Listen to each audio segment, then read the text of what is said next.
Hello there, my name is Matty Graham. I've been in photography for around 20 years now. I live in Lincolnshire, although I'm originally from Northumberland, and today I'd like to take you around the lovely city of Cambridge. I'm going to be using the Ricoh GR3X today. It's a 24 megapixel APS-C sensor camera, but it's got a lot more to it than you may think. So why don't you join us, see what we can find around this wonderful city. So Cambridge is full, absolutely full of honeypot locations, but the problem is they're going to be really, really crowded. The way to get around that is to make people a feature of the image as well. Now, of course, with street photography, you've got to be very careful about who you take pictures of, but generally in public places you will be all right, and just try and make them a feature of the image. What do they add to the frame?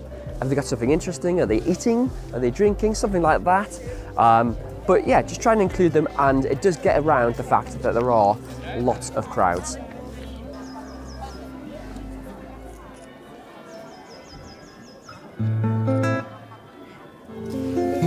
So, as we've got a lovely acoustic soundtrack to accompany my chat, I just want to tell you a bit about why the Ricoh GR3X is such a good camera to take out on the street. If you're using a big, heavy DSLR, draws so much attention, and that can sometimes be a negative thing. You won't get natural pictures. This thing weighs just 262 grams and it's discreet, it's stealth-like. I just look like a tourist with this camera rather than a photographer getting in your way. So it allows me to get in, get out, get the shot with the minimum of fuss. One of the things I try to do a lot in my photography is to focus on the details, and the GR3X is really good for that. A lot of people think this camera is just limited to 40mm, but the thing is, it has an incredible macro mode. It can focus as close as 6 centimeters away from the subject. That's that far. So you can fill the frame with tiny, tiny subjects and reveal the texture and detail that they're made up from. So I'd really encourage you to, if you use this camera, get up close to subjects. Something that looks quite ordinary looks quite extraordinary when you're up close to it. One thing you'll see a lot in my images is a term that I like to call creative framing. And it's using elements to create a border in your frame. And the reason I do this is that it adds depth to the frame. So, for instance, I'm using this telephone box that looks like it's had one of the windows put out, maybe a drunk tourist doing their thing. And I'm using that to frame up the market stalls, and it just adds the extra foreground interest all the way around the frame. You can do it with all sorts of things, arches, doorways, gate rails, anything like that. And once you do it once, you'll start seeing more and more options you can use for creative framing.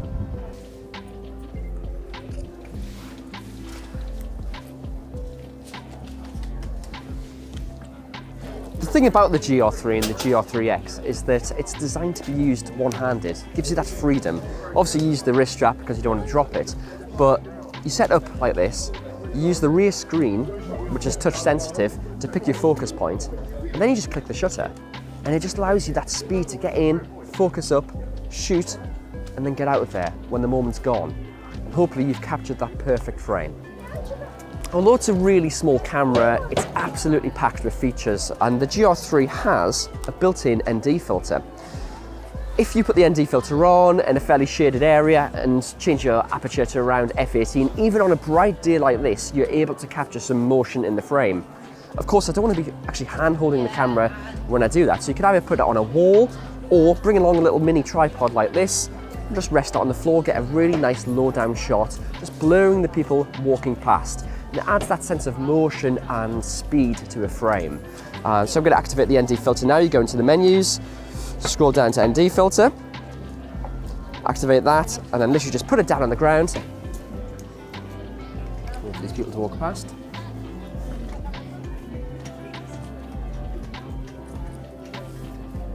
See how they're blurring?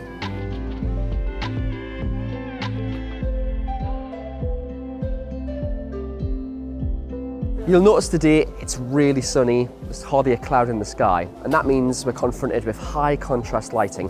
Half the street is in bright sunshine, half the street is in shade. Don't shy away from that, make a feature of it. If you try and backlight them, people, you can turn them into silhouettes, try and get some flare into the frame. whatever the weather conditions are, make a feature of them, and you'll get better shots for it. So this is that sort of creative framing where you're using the gate rails just to sort of add an extra border, really. GR3X has a 40mm lens, and that's a really versatile focal length. It's good for wider sort of general travel shots, but it's also good for getting in doing portraits if you're doing street photography. However, the GR3X also has a crop mode, so you can decide to shoot at either 50mm or 70mm, which gets you much closer to the subject. Now, you do lose some megapixels when you zoom in, but if you're using these images on social media, that resolution is going to be absolutely fine. It just gives you that extra bit of versatility when you're using a camera like this. You think, it's got one focal length. It hasn't. It's actually got three. So how did I get into photography? Well, it's a bit of a strange story. I actually started off as a journalist. I moved down from Northumberland to Peterborough 20 years ago, and I was working on magazines for a big publishing house. Every day I'd be going out with a pro photographer, and it gave me a really good grounding. It was, in fact, the best apprenticeship you could ask for, really. Going out with photographers who were at the very, very top of their game. And I just observed what they were doing, checked out the techniques that they were using, and the gear that they selected as well. And that gave me a really good grounding in photography. I ended up editing photography magazines, so that was a really good insight as well into what makes an image presentable, what makes an image sellable. And that gave me the grounds to then go on and start a freelance career in photography and videography. So granted, it's mostly videography these days, but that actually makes the photography even more special. This is what I do in my spare time. It's my passion. And I'm the guy who's always got a camera in hand. I feel quite naked without one. And it's not all about making money from a camera. Although, this pays my bills, it's great to just get out there. And that's what this camera does, especially the GR3X. It's about freedom. It's about getting out there, going anywhere you want. I mean, we're in Cambridge today, and I don't really belong in a city like this, but a camera is a key that unlocks any door, and it gets me into places like this. As I was saying earlier, it's all about the details, and you almost have to sort of train your eye to pick up on things. I was looking at that lamppost, and then I saw this really intricate detailing at the bottom, given the sort of text saying London, where it was made, and I have no idea the date of when that was made, but now I want to look into it and find out a bit more about it. I'll get a shot, and when I get back to the computer, I'll do some research and try and find out how I can link this frame to the facts. Where did this come from? When was it made? All those sorts of things. When I'm out and about with the GR3X, I like to get creative, and obviously don't have a computer to hand. The GR3X has these wonderful things called image control filters. There's 9 to choose from, and my favourite is high contrast black and white.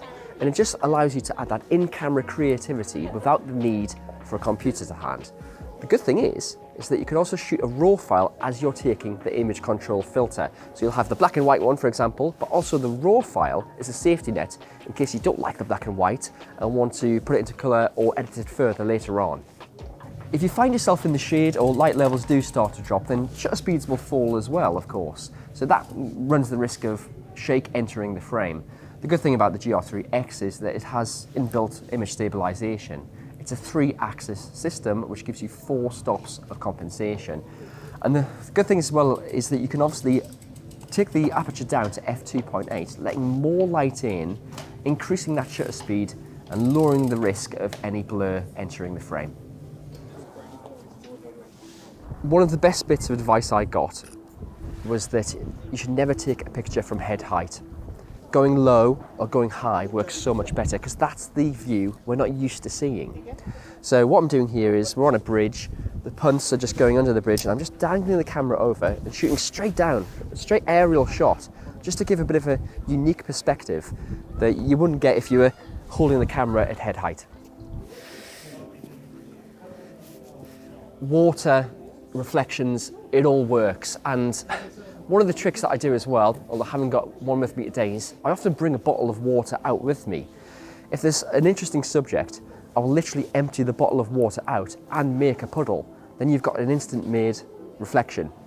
It doesn't work for everything, but it can add extra value to a subject that is quite symmetrical, works quite well in the frame. It adds that extra interest, that extra symmetry. It brings balance to the frame. Everyone's a winner. So I was just chatting to that chap over there, really interesting fellow, and he's doing some painting of the street scene. With street photography, it's really good to just make a connection with people, ask them what they're doing, show some interest in their pursuit as well. He was more than happy for me to take pictures of him because I approached him nicely and politely, and if he had said no, I wouldn't have bothered. But that instant connection led to an image that I would have otherwise avoided. But it's about saying hello to people, and it's getting over that fear, that initial fear of talking to people. Once you've done it 1 or 2, 3 times, keep going. That's what will lead to good images. If you needed any more convincing that you just don't know who you're going to meet when you come out with the camera, I just bumped into a stormtrooper in the middle of the street. And that's the thing, getting things that are so out of place in such a beautiful city as Cambridge really makes images just that much more interesting. And he was cool, he was happy to pose for a photo as well. We had a quick chat about his costume, and it's again making that connection, being interested in people's stories makes them so much more willing to stop for a picture. Just saw a quick shot here, and it's quite rare for these streets to be quiet, but there's no one about at the minute. So what I'm doing is just doing a nice black and white shot, and I'm getting as close to the wall as possible to make that a feature of the image as well. Look at that line there, that's a great lead-in line to the middle of the frame.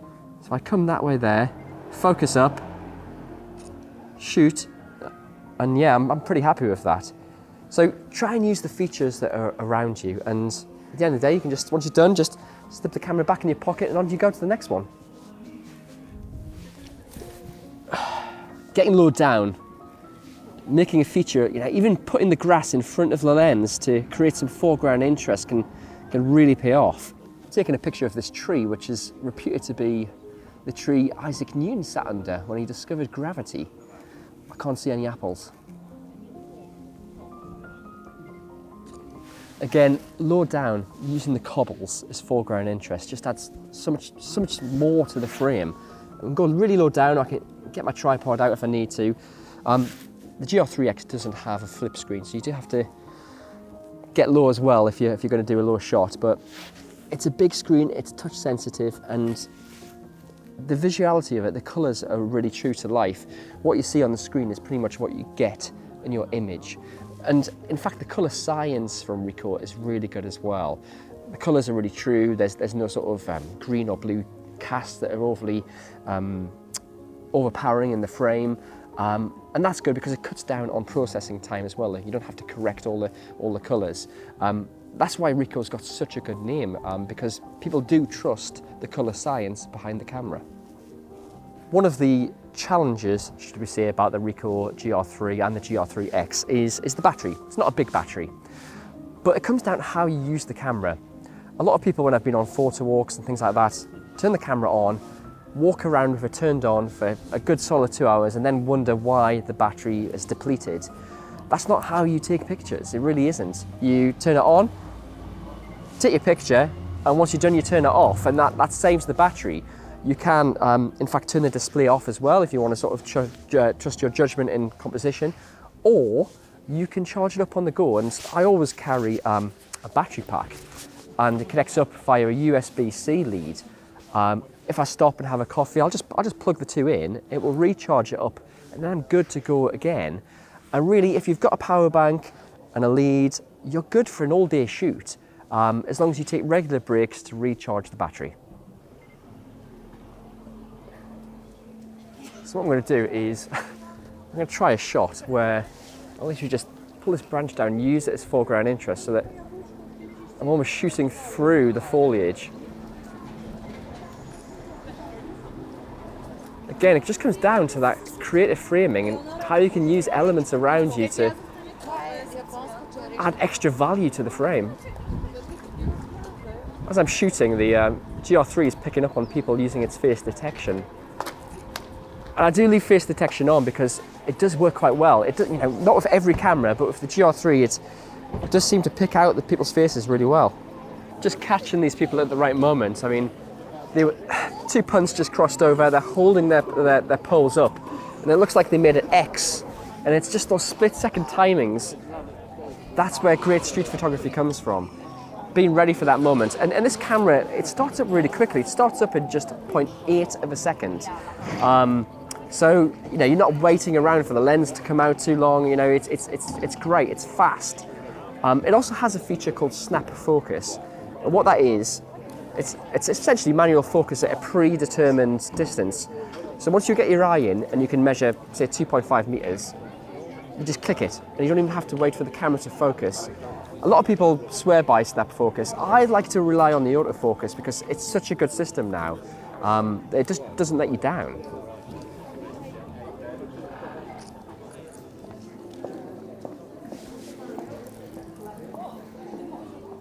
It's just such a bright day that the ND filter just comes in really handy. Let's ramp up that aperture to f16. Need someone walking past. The one time we need people walking past the frame and everyone's disappeared. Here we go. Even though it's a bright day, that was too much blur in the frame. It's amazing.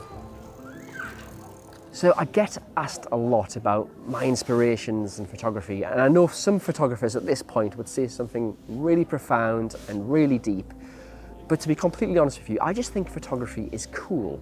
It's a cool way to make a living, it's a cool hobby to have, and it helps me test the waters of all these different worlds, all these different genres, without having to be fully immersed in them. And, you know, I'm a gearhead as well. I love buying gear, so you know the Ricoh GR3 is great for that. It's a great bit of kit to have. But more than that, photography is a mechanism to get me out and about. It unlocks doors that would otherwise be shut, and I'm really looking forward to continuing my photography journey. So I was just walking down, sweeping through my images, and there's always going to be, on a day out like today, a lot of wastage, some shots that just don't work, and you shouldn't get down about that. You know, if I come back from today with 5, 7 images that are really cool, that I want to put on my website, that's a good hit rate, and that's what you should aim for. Don't think you're going to come out on a day like today and get 100 brilliant images. It just doesn't happen. But just have the right positive mindset and look out for those keepers. Well, I hope you've enjoyed following us around Cambridge today, and hope you found some of what I've had to say useful. Thanks to Ricoh. Follow their GR Cities campaigns, and if you'd like to see some of my images, you can use the hashtag #ShootGRCambridge. So, now it's over to you.